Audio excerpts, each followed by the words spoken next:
Good evening. It is exactly 117 days to this year's general election, and we are counting down just hours to the start of the nominations exercise.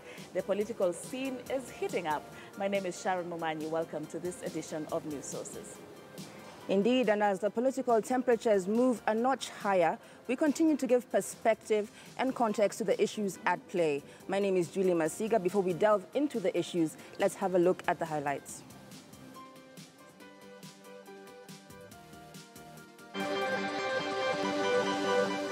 Kama Musalia Mudavadi hatakuwa flag bearer, sisi kama ANC tuko tayari kwenda na Musalia mpaka kwa debe. After 26, we shall not have a situation where you change from one party to another. The issue of use of gangs, goons, hooligans to disrupt the nominations or to disrupt the campaigns will also be dealt with very, very firmly.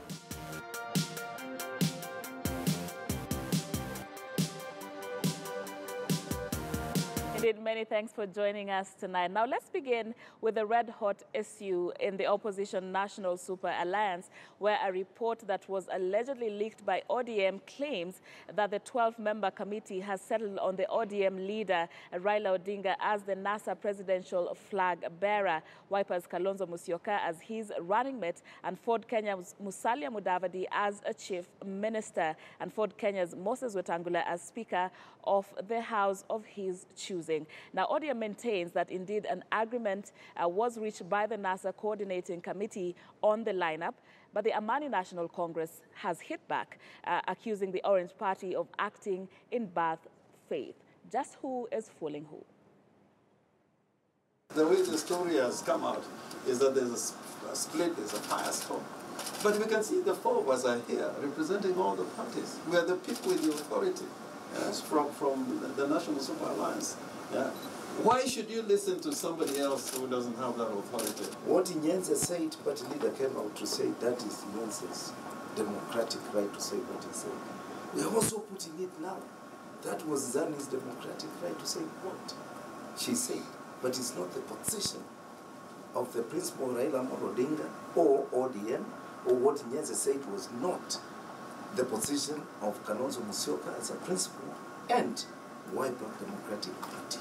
All of the principals are strongly committed to work within NASA. You know that the press has been full of coverage in the last several months, speculating who wants to leave, and so on. I think that's misleading Kenyans and taking them in the wrong direction. Kama Musalia Mudavadi hatakuwa flag bearer, sisi kama ANC tuko tayari kwenda na Musalia mpaka kwa debe.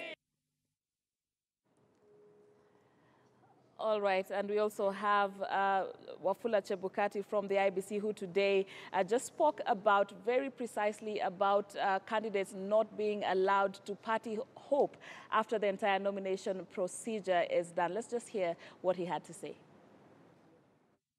Going forward, the idea of gazetting aspirants and also having primaries between 9 and 26 is whatever you have to do in between, you do it, but after 26, we shall not have a situation where you change from one party to another.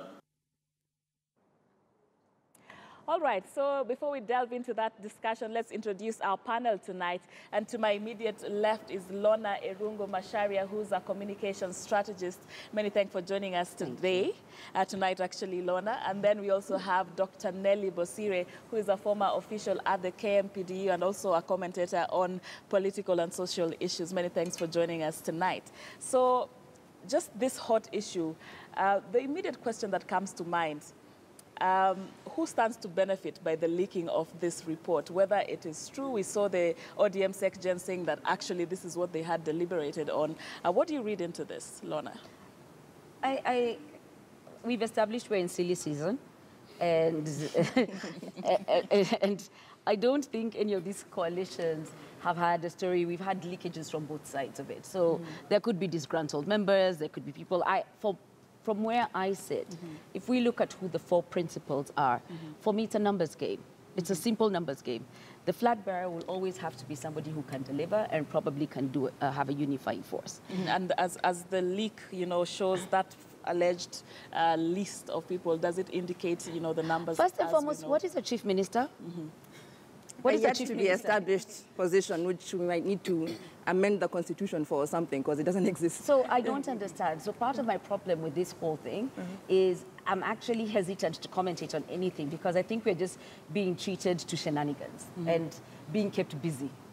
And I think we're falling for it. And so I'm like, I don't know what a chief minister is. And also, to be a speaker of a house of your choice, you do have to decide what you're running for. You can't be a speaker in a house unless you're running for the position, right? I think this leak was leaked to prep us for some drastic changes that might be proposed by NASA if they ever did manage to get into office, Dr. Betty. What do you think? Dr. Nelly. I'm very much inclined to agree with Lona. We're just having a lot of sideshows. Looking at that lineup, the only two people we need to know about is who's running for president and who's the deputy president. That's all. And obviously, I mean, I don't know what the rest of Kenya thinks. Make the other two principals also feel they have a place, you know, once... They will have a place once the government is formed. That place is for them to determine. For the voter, the only thing that matters is we're going to vote for a president who comes to the deputy. Those are the only two names on the ballot box. The rest are not. Everything else is a sidebar. Absolutely. So we're just, for me, just a lot of sideshows. And we're just, I guess they're just taking, people are getting tired, waiting to hear who's going to do. I mean, as much as, if you ask me, it's pretty obvious. Right. That if you're going to play football, the person who's expected to score the goal is the forward. And in this case, the forward is the one person who can be able to get votes from all over this country, which in this case is not rocket science. All right. Well, rocket science and whatnot, we just want to know the two, you know, front positions. But then they speak about negotiating in good faith for this, you know, this two polls. What then does that mean? If they, because they're not, you know, blind to the reality. We've seen this happen before. We've seen this happen when we had the opposition set up in the 90s, and that they consistently lost because they stood as individuals, right? So the lesson has been there for them. Consolidate your vote under one umbrella. You have a better chance of beating the incumbent, period. NAC taught them that, and that's what they're trying to do. If we go back to the last general election, so Raila was running on his own, you know, Davide was running on his own. And so at some point, you just have to figure out, look, between us, we're getting 500,000 votes. So if we combine it, we could probably, and also then do the math. This 50 plus 1, what was the margin last time? It's what, 200,000 and like 8,000? So really the differentiator to win an election is probably 300,000 votes. Right. Can we gather them as a group? Right. True enough, Lona, but from that headache to another headache of the party primaries, which actually start tomorrow. So there's just 117 days to the August 8th general election, and the Independent Electoral and Boundaries Commission, IEBC, is expected to gazette the lists of various aspirants to set the stage for the party primaries starting off tomorrow. The Orange Democratic Party is scheduled to kick off its party primaries tomorrow in Busia, Bungoma, and Machakos counties, and the IEBC has declared that any nominations conducted before the gazettement of aspirants is illegal. The parties have also submitted party registers to their election managers. Issues, we have handled issues of hate speech and incitement. Those ones we are very ready to enforce the relevant laws. And we have also been supported by the National Cohesion and Integration Commission. They have recruited monitors in all the counties, including in this region, in order to monitor this issue of hate speech, incitement, and so on. We will be assisting them. Once they get anybody who is culpable, we are there now to ensure that they are arrested and arraigned in court. The issue of use of gangs, goons, hooligans to disrupt the nominations or to disrupt the campaigns will also be dealt with very, very firmly. All these criminal gangs were proscribed by the Cabinet Secretary Duang and set a notice. Right, so the usual headache of party primaries. I keep on referring to the infamous Men in Black incident that happened to ODM, I think it's 2 years ago now, and now ODM going to the party primaries tomorrow. The interesting thing about it is that there is NASA, ODM is a part of NASA, but ODM is holding its primaries tomorrow. What about the rest of the parties, Denali? I think standing where we are looking at NASA, NASA is probably the most fragile coalition this country has ever seen. Because ever seen. I mean, we've had coalitions in the past. We haven't had anything this shaky.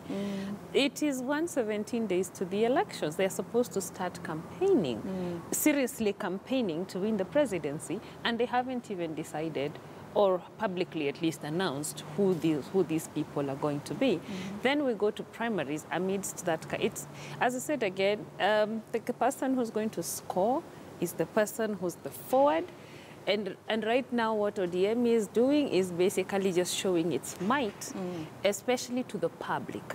So that when the other smaller parties within NASA start grumbling, they kind of, they're put in a position where you've already been overtaken by events. So they're going to sit there and they're going to wait for defectors who are not very happy in ODM nominations to come this way, but we have clearly seen they've been told, no party hopping. Yes. You know, no party hopping. So chances are there are people who might actually pull out of the primaries tonight, just to be sure that they are going to be on some nondescript party where they have no competition and they stand a chance of being on the final ballot box in August. That's true. Betty, what is with me and names today? I don't understand it. I don't know who you're working with. Lorna, what are your thoughts? One, I think primaries for me is where this election will be won or lost in very many aspects, right? The fallout from all this, part of the thing, because we've got people who are running for office to just be in office, not because it's a means to an end for them. Right. And so it's not a guiding philosophy, it's nothing. And we have seen all parties, all of them included, willing to take whoever they think is best suited, or whoever they think will bring them the numbers to do it. So there is no philosophy behind it. I really feel in coalitions, the people who lose the most, well, not in this particular one, I feel people who lose are the established parties, the bigger parties, because then suddenly you then have competition from smaller people, and it kills the democratic process, because then, maybe it doesn't, but you have to then compete with probably someone who you'd have fought with, and then instead of that person accepting defeat, they go somewhere else to try and do it. Right. I just think it's going to be a mess. All right. Regardless. Okay, let's just fine-tune this further. And as the primaries begin tomorrow, police have told those applying for clearance certificates, popularly known as the certificates of good conduct, that they will get them, all of them, and all aspirants who are applying for this will be issued with the document, irrespective of whether they have been convicted, acquitted, had their charges dismissed or discharged, or have cases pending in court. Now, however, the certificates will demonstrate the status of the applicant by showing whether they have a criminal record or not. This development occurs as security chiefs in Kisumu are giving an assurance that they will maintain peace and security during the nomination period. And I'd like to hear your take on this. What does it mean? Why is it even necessary to get the code of conduct? What is a certificate of good conduct? What is it? I think it's just maybe the name that's ambiguous, but the contents are very clear. If you're a criminal, they shall write on it, you are a criminal. So why are you Why is getting it called good conduct? That's what I'm saying. The problem with the title, they should probably change it to certificate of conduct. Right, so that it indicates your entire record from what you have been charged with. We've just, you know, my problem is we've just destroyed Chapter 6 of the Constitution. Exactly. We just really, Exactly. we are once again implementing this Constitution in bits and pieces based on what benefits us today. Based, actually not us, because clearly we would like it done, because we voted for the Constitution as it was, but the people in power are really just refusing to implement it. We have a clause that talks about integrity. Right. We have a clause that talks about you're not being supposed to run for office if you have a criminal record. Yes. This is basic. This is not, oh my goodness, it's even in your village. Did you elect the headsman to be the person who had been in need of stealing cattle in the country? If you're going to go back there. Just so you know, I stole something, but you know, moving on. No. I think what they mean is if your certificate of good conduct is not good, then you might not be allowed to participate in the elections. Then I think that's just what they mean. not give Give it. it. It's one of the Exactly. documents required to clear you. Yes. You cannot then just don't But give they it to say them. they're going to issue it to all the aspirants with a record indicating whether you have a case in Or court, not, whether yes. you've been acquitted, just showing all the things that you know But are what does pertaining to that you with Which the is case. my point. Which It's is just- not then working why for is me. it? Why do It's we need not it? working. This for is me not either. working for me. Yeah. As if I applied for a civil service job today, I want to be a PS or a CS or a what, You want me to have a certificate of good conduct Right. showing I have not had a criminal record. Okay? So why are you allowing goons, for lack of a better word, Yes. yeah? Why are you allowing goons I mean, if your record to run indicates for a that you are political one. office that makes them state officers once they are elected to serve the public? In charge of money, in charge of resources, and then wonder why we can't fight the battle against corruption. We cannot But start then the this elections anger by that we are breaking showing every here, single law. because this statement was made today, and are we seeing a lot of outbursts out of that? Because somebody needs to... Isn't it you too know- late? So what are we supposed to do today? No, what I think about this is they should clarify what indeed that they mean. Because, of course, they have certificates of good conduct, but they have now decided that everybody needs a record of their wrongdoings and right doings. So perhaps what they mean is if you get a certificate which proves you to be have been in misconduct in the past, then you're not cleared. I would I assume think they that. were very clear with what they meant, that everybody... Everybody will get one. Everybody will get one, but will Okay, everybody you be get allowed one. to I run? get one. So they've shifted the ball to Chebukati's court. Right. Let's see what he's going to do with it. So if they cleared a person running for MCA in my village today, and I don't get to know what was on his record, then have they done me as a voter a favor? But also, where will you access this documentation? It's not documentation that you then show the general public. when you're Exactly. going. We have systems in place to protect the public, to protect us from having to work with people who have been convicted or, are criminals or whatever. This does not serve justice to the public. At all. Right. Well, speaking of criminals or not criminals, reports indicate that the Jubilee Party nominations registration brought in more than 800 million shillings from over 8,000 aspirants who want to vie in the August elections. A total of 8,012 aspirants will be battling out for a Jubilee ticket during its nominations on Friday, April 21st. The party collected 715 million shillings from the aspirants, with an additional 150 million shillings that the party collected from selling 7.5 million smart cards, each going for 20 shillings each. Meanwhile, some lucky aspirants will receive direct nominations, including Igembe South MP Mivika Linturi and Meru Senator Kiraitu Murungi. Direct nominations, I believe when ODM was dishing out hundreds of direct nominations, there was a bit of murmur on the other side that this is not democratic and we cannot do this. We must have a primary. So that's one point. People in Jubilee are going to get direct nominations, mostly the ones who are standing unopposed. And then also the millions of shillings that they minted from those 20 shilling smart cards, which they have now decided they might not use in the party primaries. I am here for Jubilee. Explain yourself, Lorna. They have made money. Yeah, How exactly. do parties raise money? Yeah. You have to be going to sell you a innovative. car. I mean, you need to run on You went and bought it and thought it was going to be used, it is your problem. But how is that different from them accusing the other side of selling nominations? It's more or less the same thing. Guys, Selling a it's a card is propaganda selling... game. This battle is won by whoever is able to take the information and spin it for the best one. I am here for the fact. How much did they raise? How many? There is 800 million shillings. Guys, Almost almost 1 a billion billion shillings. shillings Yes. for selling cards. Yes, which are not going to I be can't used. hate on them. Well done. I'm sorry. Well done. What do you think, God, Dr. I'm really hoping that all these young jobless folks are just learning how entrepreneurship How is politics done. works. You have to call yourself digital and you have to really demonstrate winning. how Because they're not easily you flouting can make any- money. They didn't flout What any rules? electoral... Did they break a rule? No, they didn't break any rules. No, it's all about the intention and the acting in good faith. Because if it was foreseeable, they would not use these cards. Julie, good Then faith they is giving should have- certificates Of of good conduct. To criminals. Okay, are we saying if we're all corrupt, then it's fine? Not corrupt, if we're all questionable. No. Let's go back. She has been very clear. Did they break a rule? No. No. Their own people, and there was a conversation on this in the news, have said these cards are not working, they're not Right. doing this, we don't want to use them. Right. Okay. That could have been foreseen. Knowing the way politics in this country works, that could have been foreseen when they were even printing those cards. It's a question. It's I'm sorry, I am with her. It is innovative. It is a smart way to raise money. It's a smart way for you to get some series of data. Although recognize, and there's also the flip side, is individuals didn't end up buying those cards. If you want to be Yeah, an the candidates aspirant, bought you're a the cards, candidate, right. you're told you need to buy 1,000 cards Yeah. at 20 shillings and distribute them to your people. Right, but honestly- so some of those are sitting in a pile somewhere. Someone was just like, Some I've got unfortunate 1 million guy has shillings, got a- yes. I'm going to do this, and then when it because- comes to nomination, I'll hand them out But to guys. on a serious So some note, people on a have been serious conned. note, guys, this is a party which needs to act in good faith, especially with its own, That's good faith. They So probably knew something I like am this. so amused. I don't know. I am really amused, but I say they didn't break. Did they break of a law? entrepreneurship. There you go. What have is- they told we are us? in very- Job creation, innovation, fault them.